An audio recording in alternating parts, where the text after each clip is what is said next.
I'll be honest, I did not have amazing expectations for Your Friendly Neighborhood Spider-Man. I admit I was a bit biased towards the show for several reasons. Number one, I am completely guessed out on the MCU. I don't think any of the recent outings have been bad per se, I just found Disney's overly safe approach to the Marvel Universe incredibly disappointing. I had no reason to believe their non-MCU stuff would be different. Second, I just did not vibe the show from its trailers. The show's art style looks like if Ruby and Archer had a baby, and that baby was bitten by a radioactive 1960s Spider-Man comic. That might sound awesome to some, but I found the animation a bit floaty and kinda low budget for some reason. The trailers also had way too many references and visual similarities to the MCU, which, as I mentioned, I'm pretty tired of at this point. But the topic that's unfortunately the center of attention for this show is not any of the things I just mentioned. Instead, the racist Spider-Man curse strikes again with yet another controversy. For those who aren't terminally online like me, the show made headlines before its release because Spider-Man's voice actor, Hudson Thames, said the following quote to Collider. I thought it was awesome. I mean, my biggest fear was that it was going to be annoying and woke. And it wasn't, and I was like, yes, this is great, it's so well written, like it feels real. End quote. Setting aside how astonishing it is to call anything annoying and woke in big 2025, I wonder how little Disney cared for the PR of the show that they let this VA just go off on a random interview. In fairness to the actor, he did retract his previous statement, claiming he was just defensive. Because I gotta let you know, like, as a black man and someone who's like known you, like, previous, like, our relationship and everything, like, I saw that, and low-key, I was like, what you mean by that, man? Like, And I was noticing a lot of comments online that I was getting that was either a criticism or people being nervous or expressing concern that the show was like using topics of diversity and equality in an inauthentic or disingenuous way. And the only thing that I meant when I was saying that, and it was such a poor choice of words, and I, like, it was kind of just a jumble, but my point was that our show doesn't have to do that, and equality and diversity was just already baked into the story he wrote. Right. And he didn't, and nothing felt forced. Right. I suppose. And he was not lying. Peter Parker is the only important white guy we consistently followed throughout the first season, but we'll talk about that later. Regardless, the interview left me feeling sour on the whole show. Because of these reasons, I had no plans to watch Your Friendly Neighborhood Spider-Man. But my brother decided to watch it while staying over for a few hours, so I decided to give it a shot, albeit with my back turned and working on the Slay the Princess script coming soon.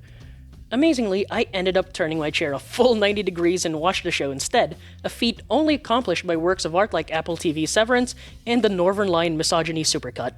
By the way, spoilers for Your Friendly Neighborhood Spider-Man coming up, but let's be real, if you click this video, you either never cared enough to watch a show, or you just want your opinion of it validated. But let's just assume you want a spoiler for your review, so here it is. It was good! Your Friendly Neighborhood Spider-Man is a solid take on the Spider-Man mythos with a few flaws here and there, but nothing that gets a hate engine flowing. I'm also happy to report that much like Spectacular Spider-Man, the opening song is just as catchy as you could ever want it to be. Sure, it's corny as all hell, but we're gonna be talking about Peter Parker here. It was always gonna have that charming dorky energy. I quickly grew to appreciate the art style. There are so many flourishes specific to the Steve Ditko era of Spider-Man that I can't help but love it. I grew up reading my dad's Spider-Man comics from the 60s and 70s, so I found the cel-shaded comic style very charming. The animation does get a bit floaty at times, and it looks stiff for more casual scenes, but I personally found the action very good, and the mocap they used probably had a lot to do with that feeling. As a filthy former Ruby fan, the contrast between how smooth the action scenes are versus how funny they walk in normal scenes was just a typical Tuesday, honestly. The intro is also a fantastic showcase of the animators at their best. I adore the vibes here, sharp color contrasts, awesome comic book framing. I just love how it changes every episode too, depending on what happened in the previous episode. Each title card also references a classic Spider-Man cover, which was a nice touch. As for the characters, I quite liked everyone. Peter is a golden-hearted hero who fumbles the bag harder than a golf caddy on a unicycle, Neco is the classic goth girl next door who is super attached to all two of their friends, and Harry is that rich friend who will eat last during the workers' revolution. Peter's about as classic as he can get here, so I won't spend too much time talking about him. As I said, he's still a good guy who keeps screwing things up, but at the end of the day, he does the right thing. Nico Minoru, to her credit, isn't like MJ or Gwen. She's even more of an outcast than Peter is, and we see that showcased in the party scene. It's not as if people bully her, but she's not the type to just hang out with people casually. She's more on that authentic connections vibe, and as a result, is quite picky with who she chooses to spend time with. Later, it's revealed she's an orphan, which more than validates her feelings of betrayal after finding out Peter's secret. For someone like Neco, the connections they make are precious because they are all too aware of how easy it is to lose them. It's not Peter being a hero that bothers her, it's Peter not sharing an important aspect of his life. Of course, that gets some complicated layers when the season finale reveals Neco has some secrets of her own, and I'm excited to see how that plays out. Another surprise was Harry Osborn's charming portrayal. Oftentimes, Harry's portrayed as a whiny and petty rich kid who feels resentful of Norman's affection for Peter, and it doesn't take much to finally swing him into full evil. This was true in the comics, the Sam Raimi movies, and even the Spectacular Spider-Man show. In sharp contrast, Harry is a well-connected and suave influencer in the show. While still lacking true friends because of his social status, this version of Harry is far more empathetic. While there are foundations for Harry to feel jealous of Peter later on, there's no real animosity between them in Season 1. It's Harry who gives Peter his iconic red suit after a cheeky "Go get him, Tiger." I'm sure the shippers will be calm and rational about that one. Speaking of shippers going crazy, I found Harry's friendship with Neco unexpectedly charming. After he accidentally causes a rift between Peter and Neco by revealing Peter's secret, he takes it upon himself to mend fences. Harry visits Neco at her orphanage, and they unexpectedly start connecting. Neco's biased towards Harry for assuming he's a vapid rich boy, but Harry's honest conversation with her, admitting Peter was also the first real friend he ever made, resonates with the young lady. It establishes Peter's kind nature as being the biggest reason why people love him, regardless of background.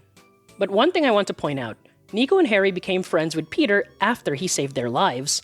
Meanwhile, Neco and Harry became friends after hanging out normally, so there's a different bond there that doesn't hinge on life-saving. It also showcases how patient Peter's friends are with his tomfoolery because these two barely even know each other, but they made up way faster than Peter and Neco did. The villains are also solid, especially the series' take on Norman Osborn. I always enjoyed when Norman starts the series with a mask of civility, because it makes him go in goblin mode later on even more tragic. It's probably the hair in the suit, but I could not stop thinking of Yoshikage Kira the entire time I was watching. Hayato. Like usual with early Norman, he sees Peter as a son, and Peter's desire for a father figure makes him blind to some of Norman's more suspicious character traits. It's also very novel to have Norman be the Alfred for Spidey. I enjoyed the episode of Norman and Peter figuring out what suit works best for them. It teased how controlling Norman would soon become, and Peter's journey in finding out who Spider-Man really is. Honestly, Norman's different take here makes the fact that Doc Ock is exactly the same as the comics even funnier. I don't have anything else to say about Doc Ock, I just wanted to point out how Doc Ock is so accurate to his comic version that he actively sticks out in a sea of alternate versions. Another bold choice is not including Spider-Man's typical supporting cast. No Gwen, no MJ, no J. Jonah, no Robbie, no Paul, but that's fine because the characters they did follow are solid. In addition to the main trio, we also follow Lonnie Lincoln as he transforms from a struggling teen to a misguided gangbanger, and finally, a bona fide crime lord. He is a bit more noble than most adaptations of Tombstone, as his reason for joining the gang is to protect his neighborhood, flimsy the excuse may be. The yellow jacket plus invincibility powers also makes me think they were gonna try to make him this show's version of Luke Cage, especially when they had him stop Pete from murderizing Mac Gargan. He threw away the yellow jacket by the end of Season 1 though, so who's to say? Now, while I did like everyone, I didn't love anyone. Your friendly neighborhood Spider-Man takes some big swings, but I feel like the characters are still in their origin phase. I can see the roots for my favorites, such as Harry Osborn, but until a second season comes, I can't say anyone was a standout writing-wise. I think because of how low stakes the narrative is, there weren't any big moments for me to latch onto and say, this made the character iconic. Honestly, my only real gripe with this series is how forced the MCU is in the narrative. Aunt May is just Marissa Tomei again, the Civil War background storyline is a direct copy-paste of how it went down in the MCU, and of course everyone's fourth favorite innie from Severance. I apologize for that joke, Zach Cherry, I'm actually a huge fan. Neco Lumi. These references to the MCU just felt so forced and off-putting, like Disney is lazily trying to synergize with stuff that has no connective tissue to the show. If Friendly Neighborhood Spider-Man was allowed to commit fully to its own identity, it would honestly be a better show. Speaking of identity, the series does a great job of making minorities have distinct identities outside of their minority status. The most direct acknowledgement of bigotry stems from Lonnie's walk home in episode 1. One of my favorite scenes, actually. There's no over-the-top scene where some guy in a cowboy hat goes, "We don't serve your kind around here." The show instead showcases subtle examples of racism, such as a mother protecting her child from a passive Lonnie or a cop car following him home in a quiet neighborhood. I enjoy that this doesn't get hammered in as Lonnie's story. It simply sets up a reality for the character and how that reality affects folks like him. For all his smarts and skills, some people will never see him as more than just a thug. And this is all communicated without any text or dialogue, and I have to applaud the show for pulling it off. Plus, it's not like every black character is portrayed as a troubled teen living in a bad neighborhood, you know? Norman Osborn is by far the most outwardly successful character on the show, and his son Harry lives in luxury. In general, the characters aren't really stereotyped in any way. Peter being the only important white dude is notable because of how rare it is for POC to dominate the cast, but they were written so naturally that I didn't even notice that until like 5 episodes in. Adding to the whole woke thing, I also like the scene where Spider-Man catches the shoplifter, who breaks down crying. Yeah, about that. I'm sorry, I lost my job recently. When I saw the money, something came over me. I'm so sorry. Spider-Man's request for the shopkeeper to let her go without any charges is a great showcase of why he's got that friendly neighborhood prefix. And it's moments like this that give Your Friendly Neighborhood Spider-Man a quality that a lot of recent Marvel stuff has lacked lately. Heart. While the show has its flaws, such as the government-mandated MCU references and the lack of characterization in some parts, Friendly Neighborhood Spider-Man takes swings that I don't see a lot of other Marvel projects doing lately. I made this video because I wanted to put out a take about the show that was more balanced. These days, the internet gets mired in extremes, whatever the issue, and I honestly wish Hudson Thames had just kept his mouth shut because his defense harmed the show's perception for a lot of people, including me. I'm not gonna say it affected viewership since I don't have access to those numbers, but I do know a lot of people didn't bother giving the show a try because of his comments. And it's a shame because the kind of people Thames was defending the show from were never going to like it anyway. Given the show's propensity for POC inclusion, all Thames accomplished was turning away people who would have liked the show. I made this video because I want people to give this show a chance on its own merits, not because of what some comic book nerd with a video essay channel has to say. Wait a minute. It's not perfect, nor do I think it's the best Spider-Man media I've seen, but it's heartfelt and well-written, and this being the first season, there's more than enough room for growth. I'm just tired of people ignoring a show's merits in favor of dumb internet drama, but that's the kettle calling the pot black at this point.